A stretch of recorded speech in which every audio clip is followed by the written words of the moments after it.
Damai sejahtera Allah Bapa yang melampaui segala akal, itulah kiranya menyertai hati dan pikiranmu. Di dalam Yesus Kristus Tuhan kita. Amin. Bapak, Ibu, saudara-saudara yang terkasih di dalam Kristus Yesus, firman Tuhan yang menjadi renungan bagi kita pada ibadah pagi ini,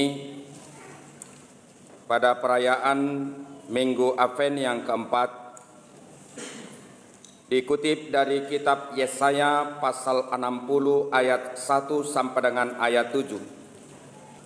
Kita akan sama-sama mendengarkan firman Tuhan. Bangkitlah, menjadi teranglah, sebab terangmu datang dan kemuliaan Tuhan terbit atasmu.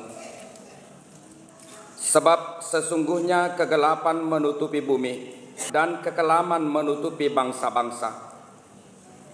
Tetapi terang Tuhan terbit atasmu dan kemuliaannya menjadi nyata atasmu. Bangsa-bangsa berduyun-duyun datang kepada terangmu, dan raja-raja kepada cahaya yang terbit bagimu. Angkatlah mukamu dan lihatlah sekeliling. Mereka semua datang berhimpun kepadamu. Anak-anakmu laki-laki datang dari jauh, dan anak-anakmu perempuan digendong. Pada waktu itu engkau akan heran, melihat dan berseri-seri. Engkau akan tercengang dan akan berbesar hati, sebab kelimpahan dari seberang laut akan beralih kepadamu, dan kekayaan bangsa-bangsa akan datang kepadamu. Sejumlah besar unta akan menutupi daerahmu, unta-unta muda dari Midian dan Eva. Mereka semua akan datang dari Seba, akan membawa emas dan kemenyan, serta memberitakan perbuatan masyhur Tuhan. Segala kambing domba Kedar akan berhimpun kepadamu. Domba-domba jantan Nebayot akan tersedia untuk ibadahmu. Semuanya akan dipersembahkan di atas mezbahku sebagai korban yang berkenan kepadaku, dan aku akan menyemarakkan rumah keagunganku. Demikian firman Tuhan. Bapak, Ibu, saudara-saudara yang terkasih di dalam Yesus Kristus, 1000 macam topik persoalan hidup yang terkadang membuat kita menjerit, kecewa, depresi, dan terkadang tanpa sadar sampai membuat kekecewaan itu membusuk di dalam jiwa kita masing-masing. Hidup yang kita jalani bagaikan perjalanan di dalam lorong gelap yang tidak mungkin menemukan sebuah cahaya. Memang tidak dipungkiri, banyak hal yang bisa kita utarakan, yang bisa kita ceritakan dari berbagai pergumulan yang kita alami di dalam kehidupan keseharian kita terhadap orang lain, terhadap saudara, terhadap sahabat, bahkan terhadap Tuhan. Namun Bagi diri kita pribadi lepas pribadi yang mengalami berbagai konflik kehidupan, pastilah kita mengalami tidak sedikit dari konflik kehidupan itu sendiri yang terkadang begitu sulit dan tidak bisa kita utarakan, kita sampaikan, kita ceritakan, curhat kepada teman, kepada sahabat, kepada saudara, kecuali kepada Tuhan bersama dengan air mata. Tidak sedikit mungkin dari kita yang hadir di sini sering berjalan di dalam kesendirian, tanpa sadar dia menjalani hari-harinya dan menyelesaikan pekerjaan dan tanggung jawabnya bersama air mata yang tanpa ia sadari menetes, dan itu menjadi teman baik dirinya. Itu sebabnya terkadang senyuman, bahkan mungkin kelengkapan fasilitas yang ada dalam diri kita masing-masing, uang, jabatan, konektivitas, tidaklah menjamin bahwa seseorang itu akan lebih mudah, akan lebih gampang mendapatkan solusi, atau lebih mudah menyelesaikan persoalan yang sedang dialaminya. Semua itu terkadang tidak menjadi jaminan. Dan senyum yang senantiasa kita lontarkan kepada banyak orang, dan fasilitas yang selalu bersama-sama dengan kita, dan itu menjadi gambaran terhadap orang lain yang seakan-akan menunjukkan kepada banyak orang bahwa kitalah orang yang paling bahagia. Padahal mungkin mereka tidak tahu kita menjerit, kita menangis, dan batin kita luka. Tetapi kita sendiri yang mengetahui. Senyum dan segala fasilitas yang ada dalam diri kita masing-masing tidak menjadi jaminan bahwa kehidupan kita aman-aman saja, nyaman, dan tidak ada persoalan hidup yang kita hadapi di dalam perjalanan hidup itu sendiri. Jika saudara pada hari ini harus menangis di hadapan Tuhan, silahkan menangis. Bapak, Ibu, saudara-saudara, jika saat ini saudara harus berlutut oleh ketidakmampuan saudara memenangkan perkara hidup, konflik batin yang terjadi di dalam hidup kita, yang tidak mungkin bisa kita uraikan, yang tidak mungkin bisa kita ceritakan kepada teman kiri kanan kita, kepada tetangga, mungkin kepada anak, bahkan mungkin kepada suami, hanya kepada Tuhan. Silakan saudara sujud di kaki salib itu, dan biarlah engkau di sana berteriak, menyampaikan apa yang menjadi pergumulan hidupmu. Dalam kondisi dan situasi hidup yang seperti itu, tiba-tiba Yesaya hadir. Kita ketahui konteks penulisan dari kitab Yesaya 60 ini adalah konteks di mana bangsa yang dikasihi Allah, yaitu adalah Israel, sedang mengalami duka, peperangan yang kelam, gelap, dan panjang, di mana mereka telah menjadi tawanan dari kekuasaan, dari ketidakadilan, intervensi dari bangsa yang begitu sombong, lalu mengikat keberadaan daripada umat ini dan menjadikan mereka seperti umat yang tidak bertuhan, dan menempa kepribadian mereka menjadi pribadi yang boleh mengaku bahwa Tuhan telah tertidur, bahwa Tuhan tidak mampu berbuat apa-apa, bahwa Tuhan yang menyatakan mereka sebagai bangsa pilihannya, tetapi Tuhan tidak peduli dan Tuhan tidak mampu melakukan tindakan apa-apa terhadap diri umat tersebut.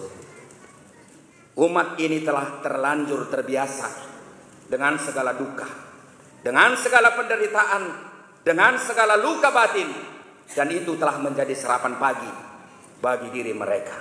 Mereka tidak menginginkan pembaharuan, mereka tidak menginginkan apa yang diharapkan oleh orang-orang lain, supaya hidup lebih baik, supaya hidup lebih sejahtera, dan mereka bisa menjadi bangsa yang bebas, berdaulat, dan memiliki wibawa, dan memiliki integritas, dan memiliki kepribadian yang utuh.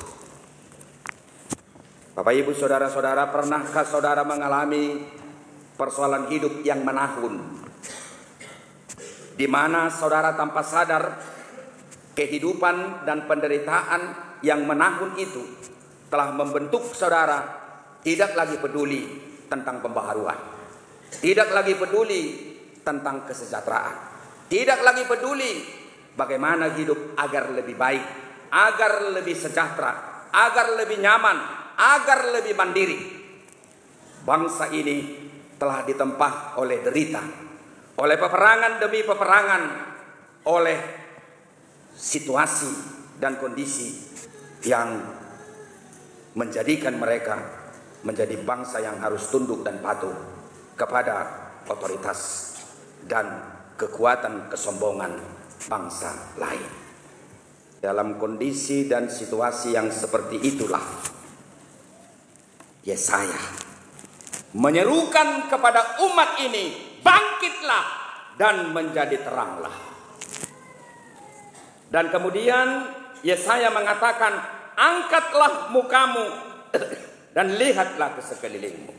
Memang ungkapan daripada Yesaya ini adalah tertuju kepada Mesias.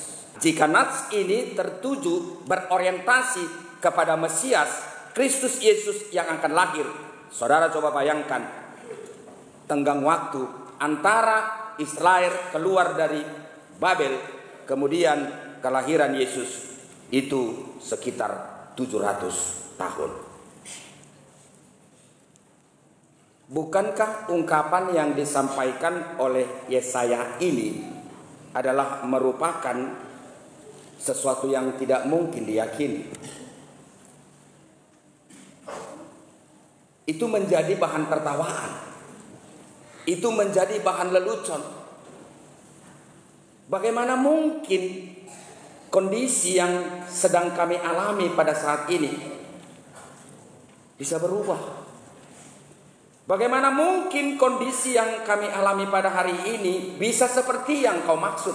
Atau bagaimana mungkin situasi yang menjebak pribadi kami masing-masing, lalu secara spiritualitas kami engkau undang untuk melihat, untuk bangkit, dan untuk menjadi terang. Bukan hanya bangkit, tapi harus menjadi terang.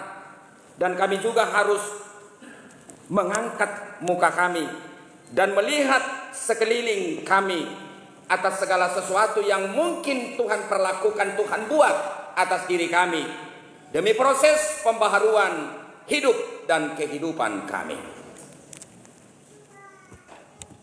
Bapak, Ibu, saudara-saudara, terutama buat adik-adik kami di sini, jika saudara mengklaim kehidupan saudara tidak akan mungkin maju, tidak akan mungkin berubah, tidak akan mungkin sukses, ketika engkau memperhadapkan hidupmu dengan segala sesuatu yang terjadi dalam kehidupan itu sendiri, kau berada di tanah yang gersang, kau berada di situasi ekonomi yang tidak mungkin bangkit, atau mungkin kau berada di situasi konflik keluarga yang sepertinya membuat engkau terluka secara batin, atau mungkin membuat engkau rusak secara mental, kehilangan kepercayaan diri, dan tidak akan mungkin berlari, tidak akan mungkin meraih kesuksesan.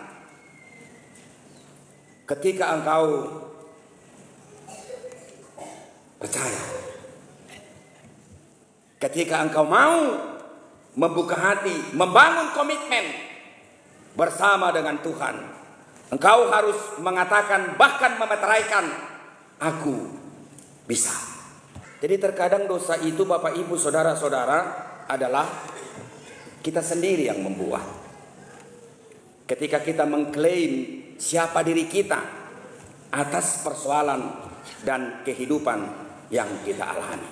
Sebentar kita akan meninggalkan tahun 2024 ini dan kita akan melangkah ke tahun 2025. Bisakah saudara menginventarisasi berbagai persoalan, pergumulan hidup, luka batin, konflik kehidupan yang kamu alami selama tahun 2025 ini? Adakah dari antara saudara yang bisa menyaksikan ketika dalam kondisi tersebut tiba-tiba engkau dengar-dengaran tentang firman Tuhan, lalu firman Tuhan itu mengatakan, bangkitlah dan menjadi terang, angkatlah mukamu. Dan ketika engkau meyakini itu nyata dalam kehidupanmu, Tuhan baharui segalanya dan kehidupanmu semakin baik. Amin. Kalau kau memiliki alat dayung yang lengkap, kau sampai ke sana oleh doamu, itu biasa. Tapi ketika engkau mengalami patah alat dayung di tengah danau itu dengan ombak yang besar, tapi oleh kuasa dan kebesaran dan keyakinan yang pasti terhadap uluran tangan Tuhan, kau yakin engkau akan sampai dengan peralatan yang begitu terbatas itu sampai ke pelabuhan. Itu Bapak Ibu Saudara-saudara, jemaat yang dikasihi oleh Tuhan, yang memiliki hidupmu siapa? Coba, yang memiliki hidupmu siapa? Yang memperkenankan engkau hidup di dunia ini siapa? Yang merancang hidupmu siapa? Yang tahu tentang hidupmu siapa? Yang tahu tentang engkau siapa? Lalu kenapa engkau coba-coba berpikir tentang hidupmu?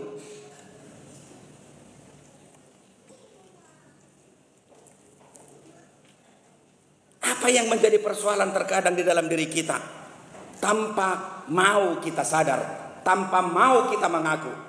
Apa yang terkadang membuat kita menderita? Ego. Catat itu. Apa? Kemauan diri. Apa? Keinginan daging. Apa? Pikiran. Apa? Ambisi. Apa? Dan banyak lagi. Bapak Ibu Saudara-saudara, terkadang bisakah engkau menjadi pribadi yang percaya dan mengosongkan diri dengan segala sesuatu yang membuat engkau bernilai menurutmu, tapi itu adalah kelemahan di mata Tuhan? Ada cita-cita yang engkau cita-citakan? Ada. Ada hal pengembangan hidup yang engkau inginkan? Ada. Ada harga diri yang engkau bangkitkan di dalam kehidupanmu? Ada. Ada cita-cita yang engkau harapkan dari anak-anakmu? Ada. Semuanya kita dibungkus dengan itu. Tapi sadar atau tidak sadar, kita adalah pribadi yang terkadang begitu sulit mengosongkan pribadi kita masing-masing, dan kita tidak menyadari, dan kita tidak mau pasrah, dan kita tidak mau dengan kerendahan hati mutlak dan secara totalitas menyampaikan hidup kita kepada siapa? Kepada Tuhan. Untuk minggu Advent yang keempat ini, semua jemaat HKBP Teladan yang hadir pada hari ini, keluar dari pintu gereja ini, katakan kepada dirimu hari ini, aku akan mengosongkan kehidupanku untuk 1 minggu ini. Aku akan bersekutu dengan Tuhan, dan aku akan mau melatih diri dengan ungkapan firman Tuhan itu, bangkit dan menjadi teranglah, angkatlah mukamu.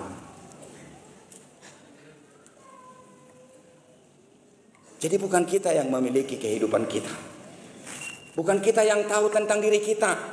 Kau kenal istrimu, tapi yang paling kenal istrimu adalah Tuhan. Istrimu kenal dengan dirinya, tapi istrimu bukan lebih kenal dengan dirinya dibanding dengan Tuhan. Kau merancang kehidupanmu, tapi yang paling tahu tentang apa yang boleh terwujud dalam kehidupanmu sendiri adalah Tuhan. Engkau adalah hanya pribadi yang boleh merancang, tapi yang memancang kehidupanmu adalah siapa? Yang memancang kehidupanmu adalah Tuhan. Bangkitlah, menjadi teranglah, sebab terangmu datang dan kemuliaan Tuhan terbit atasmu. Sesungguhnya kegelapan menutupi bumi dan kekelaman menutupi bangsa-bangsa, tetapi terang Tuhan terbit atasmu dan kemuliaannya menjadi nyata atasmu. Sebab sesungguhnya kegelapan menutupi bumi dan kekelaman menutupi bangsa-bangsa, tetapi terang Tuhan terbit atasmu dan kemuliaannya menjadi nyata atasmu. Tuhan tidak pernah menutup mata dengan kenyataan hidup yang dialami dari diri setiap orang percaya. Ingat itu. Jadi apapun yang menjadi pergumulanmu Bapak Ibu Saudara-saudara di akhir tahun ini, di minggu Advent ini, mungkin engkau tidak bisa cerita tentang persoalan itu kepada orang lain. Dan mungkin engkau tanpa sadar akan menjalani hari-harimu, tanggung jawabmu sebagai ibu, sebagai ayah, atau sebagai pekerja. Dan tanpa sadar engkau bersama-sama air mata untuk menyelesaikan semua perkara itu. Ingat, Tuhan tidak pernah menutup mata dengan segala perkara dan luka batin konflik hidup yang kamu alami di dalam kehidupanmu. Dan Dia benar-benar melihat itu secara nyata. Dan jangan katakan bahwa Tuhan itu tidak membandingkan perkara kehidupan yang kamu alami dengan cara pertolongan yang Tuhan rancang boleh berlangsung atas dirimu sendiri. Junang diri puhamu kolam makatai tuhatai dang dibotoi mana ahana masa dihamu. Dia tahu kok. Dia bukan tidak punya pertimbangan dengan itu. Punya pertimbangan. Kemudian angkatlah mukamu dan lihatlah sekeliling. Mereka semua datang berhimpun kepadamu. Anak-anakmu laki-laki datang dari jauh dan anak-anakmu perempuan digendong. Adong do hamun may ngakaina di son napay may mageleng na neng rosya pangaratuan. Adakah yang bersedih pada saat ini? Ada WA dari borunya, dari anaknya. Ma, saya tidak bisa pulang karena saya baru diterima kerja. Ma, pa, sehat-sehatlah.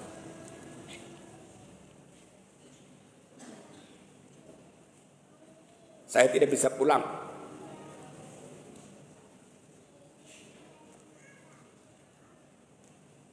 Banyak persoalan mungkin yang dihadapi oleh anak-anak kita.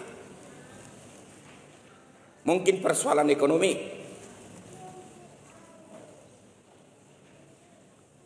atau mungkin juga persoalan ketidakadilan.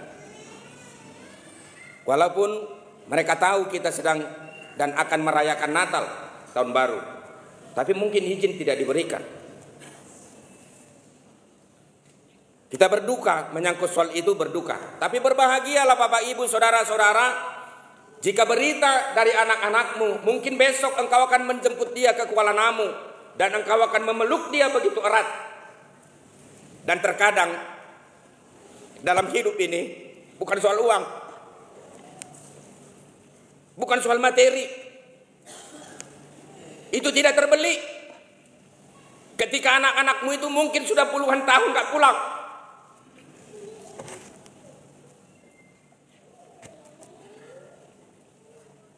lalu dia kan kau peluk begitu erat.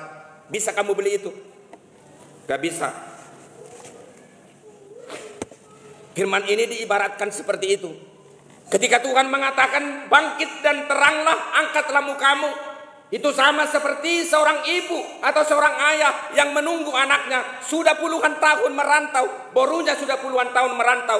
Tapi dalam suasana Natal ini, dalam suasana tahun baru ini, dia akan pulang. Dia akan memeluk engkau sebelum engkau mati. Dan mungkin dia tidak membawa apa-apa untuk dirimu, hanya membawa senyuman. Hola mabuan napura sangatuk do mana tuh ho. Asadong gugu tommu, pai mamate ho. bukti ni aka pengorbananmu tu anak kami mulai senda met sahat rodi tu nama godang.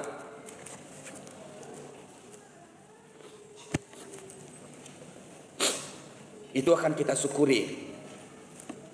Dan seperti itulah ketika engkau begitu rindu akan pembaharuan, akan keadilan, akan hidup yang lebih baik, engkau akan mendapatkan berita anakmu akan tiba jam 5 nantinya di Kuala Namu dan kau akan menjemput dia. Songonima hinaulin itu hatai memperbaharui kehidupan. Yang kelima, Bapak Ibu saudara-saudara, pada waktu itu engkau akan apa? Akan apa Bapak Ibu saudara-saudara? Adakah saudara punya Alkitab di situ? Pada waktu itu engkau akan garis bawahi heran. Pada waktu itu engkau akan berseri-seri. Pada waktu itu engkau akan tercengang. Dan pada waktu itu engkau akan berbesar hati. Boy do pehoi nang dipucu ni tahun 2024 tuk pemacai gudang si taonon naniaem. Alai boy do peho songon turpuk jami tahun heran. Bohade batra mangaramo tingulum. Boy do pe pardo pahammu berseri-seri. Sekalipun semua dalam kondisi keterbatasan, bisakah engkau tercengang? Bisakah engkau berbesar hati? Bapak Ibu saudara-saudara, jangan tenggelam dan jangan dicengkram oleh kemelut hidup yang sedang kamu alami pada hari ini. Bapak Ibu saudara-saudara, ingat ini, sedih atau gembira itu pilihan. Saya harus katakan itu. Sebagai orang percaya engkau harus mengatakan kepada dirimu, sengsara atau gembira itu pilihan. Tertawa atau menangis itu pilihan. Berduka atau bergembira itu pilihan. Kau yang menentukan. Pilih mana yang membuat engkau sehat. Bukan berarti apatis. Jadi terkadang saya begitu kagum dengan orang-orang yang ada di pinggir jalan, ada warung, ada bapak-bapak di sana. Pekerjaannya hanya main catur aja, mulai dari pagi sampai dengan sore. Tapi dia begitu gembiranya menjalani kehidupan ini. Hidup saya lebih baik sedikit, mungkin uang saya lebih banyak dari dia, tapi saya tidak lebih menikmati hidup dibanding dengan dia. Jadi kita yang terkadang mendesain kehidupan kita, tapi Tuhan mengatakan kepada umat ini, dalam kondisi yang seperti itu pun, sekalipun kalian sedang tertawan, heran, silakan berseri-seri, tercengang, dan berbesar hatilah. Di hamua karuas ni guria akan asoboi mangedukon paru kilon na di bagasa pertikianon. Heran, berseri-seri, tercengang, berbesar hati. Ku heran Allah mau memberi. Kemudian yang terakhir Bapak Ibu saudara-saudara, sejumlah besar unta akan menutupi daerahmu. Unta-unta dari Midian dan Eva, mereka semua akan datang dari Sheba, akan membawa emas dan kemenyan, serta memberitakan perbuatan masyhur Tuhan. Adakah tertulis di sana itu? Saya ganti kalimatnya. Unta saya ganti menjadi manusia. Sejumlah besar manusia akan menutupi daerahmu. Manusia-manusia muda dari Midian dan Eva, mereka semua akan datang dari Sheba, akan membawa emas dan kemenyan, serta memberitakan perbuatan masyhur Tuhan. Sekali lagi saya baca, sejumlah besar unta. Apakah saudara lebih berharga dari unta? Umarga dohoy nang sian unto, umarga dohoy sian unto, dan ulah umarga sian unto. Bayangkan Bapak Ibu saudara-saudara, ketika Allah berbuat, ketika Allah bertindak, ketika Allah membuat sebuah pembaharuan yang besar terhadap bangsa dan terhadap pribadi masing-masing, bukan hanya orang yang heran, bukan hanya orang yang terundang untuk melakukan kepedulian tentang bagaimana Tuhan melakukan karya besar terhadap orang lain. Ternyata, maaf Bapak Ibu saudara-saudara, binatang sekalipun melakukan tindakan pembaharuan.